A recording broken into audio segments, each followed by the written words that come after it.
This is a new way of coaching, man. You got to coach players differently now. You have to ask them, would you like to play hard? And if they say no, then there's nothing you can do about it. It wasn't exactly pretty, but UConn battled their way to a 17-point victory on Sunday, knocking off an undermanned South Florida team at Gamble Pavilion to push their overall record to 14-1 on the season.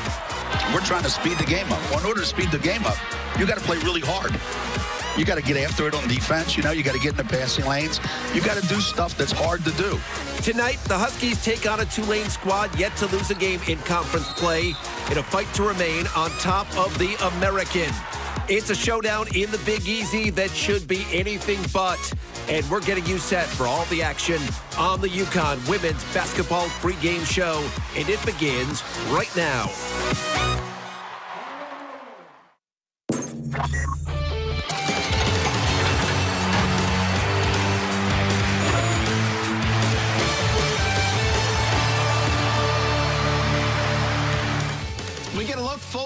Arena in Devlin Fieldhouse, home of the Green Wave of Tulane. UConn looking to go 4-0 in conference play, and tip-off coming your way at the top of the hour right here on SNY. As we welcome you, it's UConn Women's Basketball, the pregame show.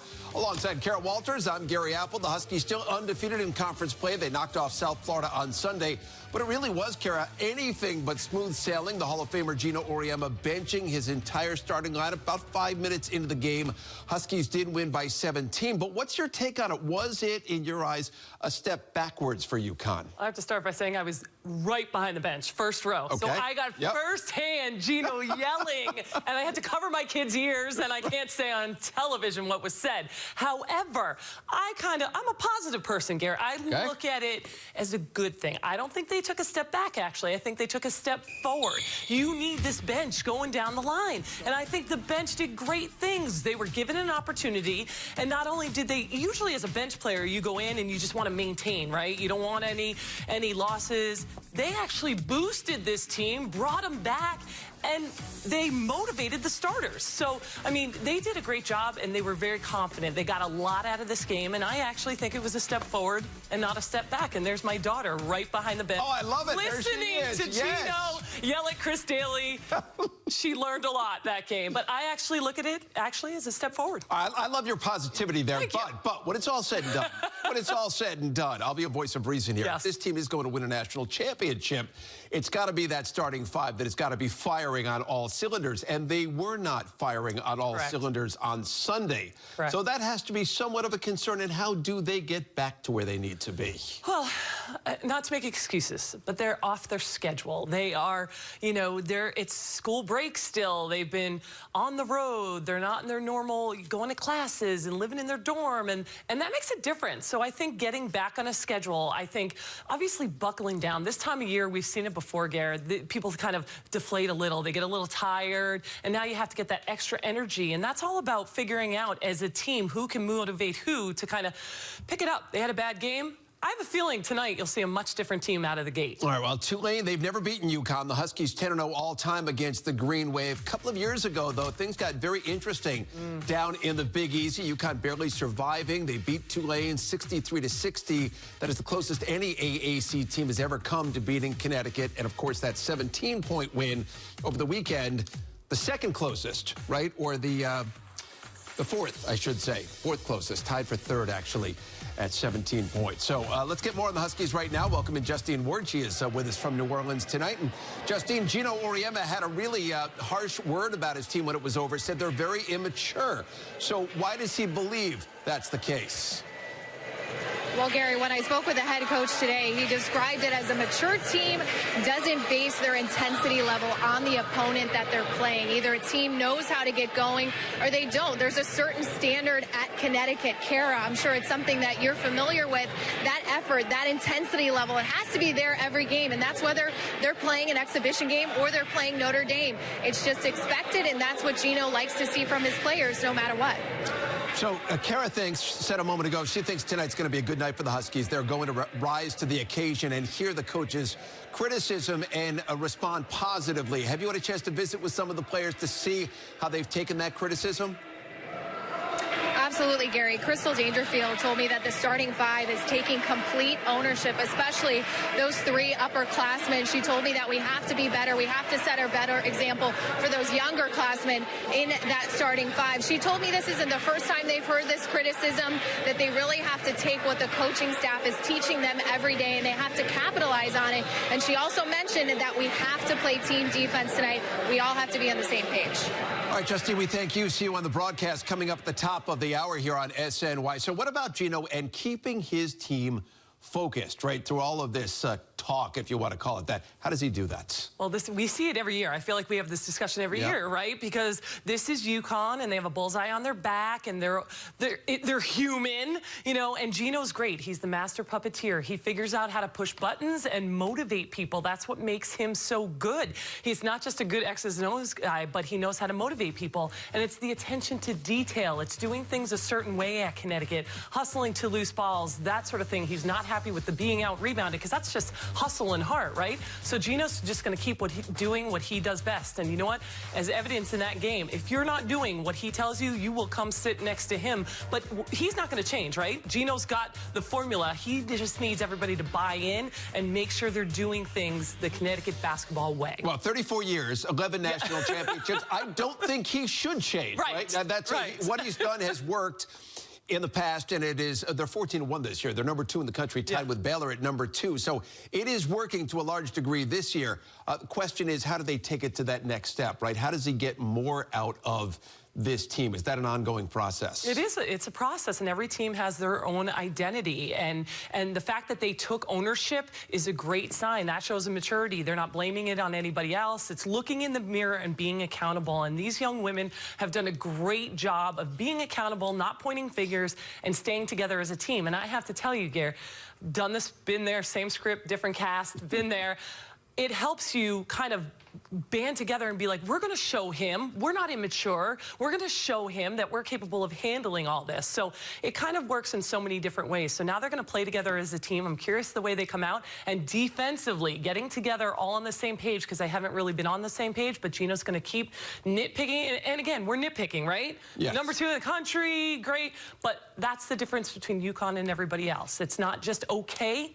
It's got to be great to get to the next level. Go back to what you were talking about at the outset of the show a few minutes ago, talking about you're taking the positive side of things, right? That the bench got a chance to play here, and I don't think there's any question. We've spoken about the fact that if they don't get quality minutes out of the bench, it's going to be really hard to be successful in the month of March. But did you see enough out of the bench on Sunday to say, okay, there is a chance for them to be productive? Well, it doesn't really matter what I think. I think Gino got some confidence, and that's your goal as a bench player. I've played every role on a team, from the first person off the bench to the last person off the bench with, like, the Olympic team. So the coach needs to have confidence that when you go in there, you're going to make a difference and an impact in the game. What's your thing? You're not going to play outside of yourself, but you have to play inside of yourself. And I think Gino's getting confidence. Okay, like Molly Bench, we can give somebody a breather, or we can give someone, if somebody's in foul trouble, because she's able to stay calm and handle those things. Kyla Irwin, I think she plays great defense. She knocked down a 3.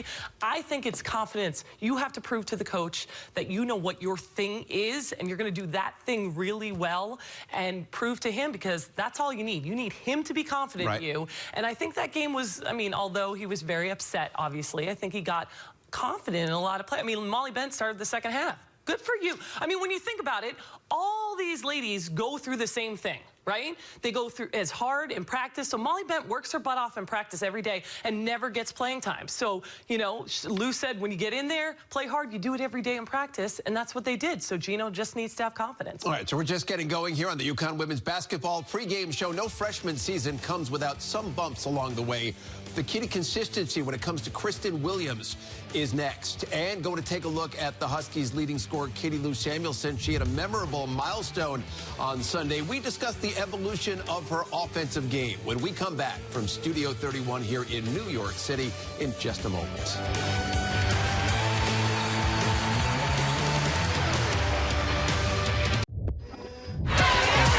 Samuelson, 4-2.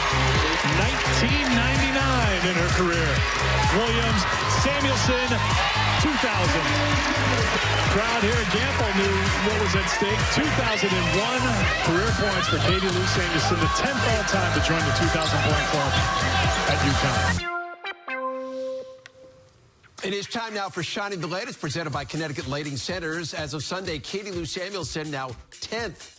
The 10th player in UConn history to reach 2,000 points, while catching Maya Moore certainly appears out of the question. Katie Lou is inching ever closer to my broadcast partner, Kara Walter, on that list. How do you feel about that, Kara? I have a feeling she'll beat me. However, I do want to point out, mine were all 2-pointers. Katie Lou's going up the list with 3-pointers, so these kids have it easy. Look at you. Look at you pointing out those minutia details. True, just saying. It is, I think she can potentially get up. Certainly she's going to get to 4th, barring injury. A 3rd is possible. She could catch Tina Charles. But let's talk about Katie Lou and the way she's evolved offensively. She was really just a pure shooter when she first stepped on campus. How has that changed? Well, the biggest thing is she's not going away from the physical part of the game. I think as a rookie, as a youngin', she didn't like the physicality of the game. Now she loves it. She's almost going into it. We see her offensive rebounding like we've never seen before. We see her not only shooting her signature 3, but the mid-range jumper, the putting it on the deck and driving to the basket. I mean, these are things we just did not see from her when she was young, but I think a lot of it has to do with she welcomes contact now. As a freshman, she wanted to just stay away from being inside and just stay outside where it was safe and shoot the 3. Coming off a 19-point game in that win over South Florida, what about, aside from the X's and the O's, as a leader, as a senior leader, how was she pushed forward along those lines? Well, the thing that was noticeable to me being right behind the bench in that game is when the bench did go in, Katie Lou grabbed them all together in a huddle and said, listen, guys, we do this every day in practice. You work just as hard every day in practice.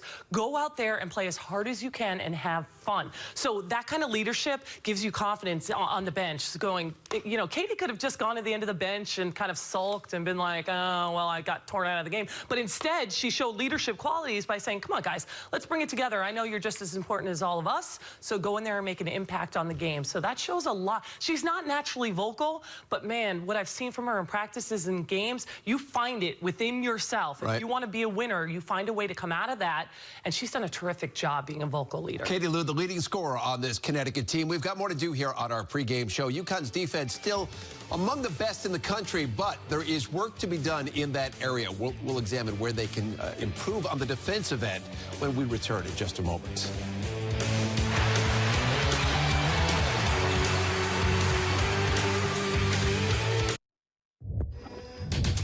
UConn and Tulane tip-off coming your way less than 15 minutes from now as we get a look at the freshman Kristen Williams. Went scoreless in UConn's win against South Florida over the weekend. And with more on the freshmen, we send it out right now. Eric Fried and Meg Colmo, they've got the call from the Big Easy tonight. Welcome to New Orleans and Tulane University, where tonight UConn takes on the Green Wave. And a couple of items of interest after that last game, Megan, when UConn knocked off USF. First of all, we will talk about it during the telecast about the 5-in, 5-out in the first quarter. In that game, though, certainly there were players who struggled. Kristen Williams had some freshman struggles against USF. You know, to be a freshman in this program, it is so difficult to come in, and the game is faster, stronger. And think about it. This time last year, she was in high school, and now she's playing for possibly the best coach, you know, to ever coach women's college basketball. And he's so demanding. So the intensity with which she has to play, she's never done it probably never done it, and certainly not to sustain it for the amount of time. Sure. Freshmen usually hit the wall around this time, and if history will show us anything, he'll find a way to get her to come out of it. The right buttons to push. Defensively, I think there are some questions here, and it was interesting because Gino mentioned post-game after the USF game, he dropped the names, Kia Nurse and Gabby Williams, the two players who set the tone defensively last year, and really pointing out again, midway through the season, how missed they are. Yeah, because you look at this team and say, okay, well, who's going to replace them on the current roster? And we're still looking. Yep. You know, there's no one who is going to come in and shut down the other team's best player, and that's where they have to find that person. That person has to step up. And the other thing about these kids' personalities, they just don't have that in-your-face kind of mentality and personality to go out there and say, I am going to make sure that kid doesn't score. They don't have anybody. It's hard to give that to someone. And let's see if he can try to squeeze it out of one or two of them. No matter how painful it could be, it will get there. Tulane is a very good defensive team. They put up some big numbers, so we'll see what happens here today against a team that's won 6 in a row, the Tulane Green Wave against UConn. We'll see at the top of the hour, guys. All right, Eric Frigg, Meg Como, we thank you as we head into Kara's Corner right now. Let's follow up on the defense and the sort of adjustments that Gino Auriemma has on the horizon for this team to do exactly what Eric and Meg were talking about, get in somebody's face and just demand that they are not going to score. Yeah, and you want the punch-first mentality, and this team kind of back on their feet. And I think defensively, we've seen a lot of different things because of the absence of the Gabby Williams and the Kia Nurse. So not only half-court, but a lot of transition defense has been lacking as well with this team, which is really interesting, right? Because usually that's UConn's bread and butter, pushing it up the floor. Well, other teams are getting down. That big girl should not beat anybody on the UConn team down the floor at all. And this is an example of they beat them down the floor and let them get an offensive rebound and score. 2 places they've had some problems. And then in this set is very interesting. We're going to freeze it because Molly Benson starts the second half, does a good job. She thinks they're going to go around that sort of screen. She goes back the other way. Nafisa Collier doesn't look to help. Katie Lou Samuelson is not in the lane at all. She gets blown by. So you have two opportunities to help with Nafisa and Katie Lou Samuelson. A, they're not communicating if that's happening. And B, who's taking responsibility? How come they're not working together? So it's rare that you see that at a UConn where they're not communicating and they don't know where they're supposed to be at the right time. So usually UConn has, and I've said this before, at practice they have a line right down the middle of the floor. Gino wants your foot on that in the help position, so you're halfway in the lane helping. Now, unless there's a scenario where he says, you know, she's a great three-point shooter, just stay all the way out on her. Usually they want you partway in the lane. Katie Lou could have been there. Nafisa was right there, could have helped. So having some problems communicating in the half-court defense, and we'll see if they can continue. Is that basketball IQ? I don't want to simplify it too much, but just understanding where people are on the floor? I think that's part of it. You know. I think that's part of it, but I think today you'll see a different kind of game. More to do here on our pregame show. When we come back, Gino Auriemma sheds a bit of light on how this season's roster has impacted his approach offensively. Going to have that when we come back. Before we go to break, though, let's get a look right now at UConn's upcoming schedule, presented by Town Fair Tire. After tonight's contest with Tulane, UConn heads to Philadelphia, going to take on Temple, and then it's back home for SMU and UCF before another big road test against Louisville. We're coming back in just a moment.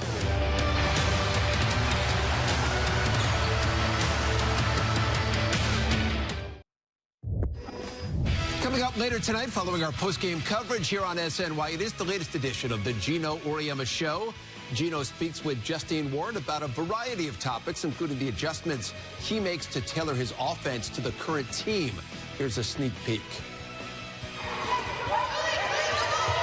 When you have a somewhat of an experienced team, I think you can make some subtle adjustments as you go along each game. Mm-hmm. If you have a real young team, you have to be a little more patient, and you maybe have to stick with a couple things, and that's it. About 45 minutes, maybe, even more. How many offenses did we run? One. You know what goes to show you? You can have 15 of them. You can have 30 of them. And if you don't do it right, none of them work. You could have one of them. And if you do it right, you get everything you want. With this particular team, that's another one of the things we're trying to figure out. We've got 3 players out there that no matter what we put on, we're good to go. Then depending on who you add to that mix, it may click, it may not. We're always trying to get the ball to that guy in the middle. If we can get it to that guy in the middle, we're going to score every time. We're giving you ideas, but then where you go depends on where the openings are. What do you got? Cut behind them. Good. Some years you know, it's like a machine. And other years it's a slog. And for us, I think you're going to get a little bit of both this year. I think we've seen that so far. Again, more of that coming up following our post-game show tonight. But he talked about reading, right, the defense, and then you know where people are supposed to be, and then you have to read and make decisions off of that. Yeah. So as a coach, when you put your team out there, right, and they've got to make those decisions, how frustrating can it be for Gino when you've got some young players who don't make those proper reads? Yeah, and it's basketball IQ. I mean, we've touched on it before, and I feel like some of these younger players, they do things, but they don't know why they're doing things, so the basketball IQ just isn't there, and Gino's right. If you watch their offense, it's all about reads. It's about read and react. It's about cutting. It's about screens. It's about, so he doesn't say you go here and then you go there. So as a young player coming in who's inexperienced, they might freeze up and go, wait, what? I'm supposed to be told what to do. And here it's kind of free form. You have that positionless team and you can go anywhere, so you have to read. So I can understand where he is coming from with the youngins. All right, the youngins, as you say. We close in on Game Time down in New Orleans. One of the cornerstones of Gino's lineup, Nafisa Collier, getting ready for tip-off. UConn and Tulane coming your way here in just a mere matter of minutes. We're back to wrap up our pregame show in a moment.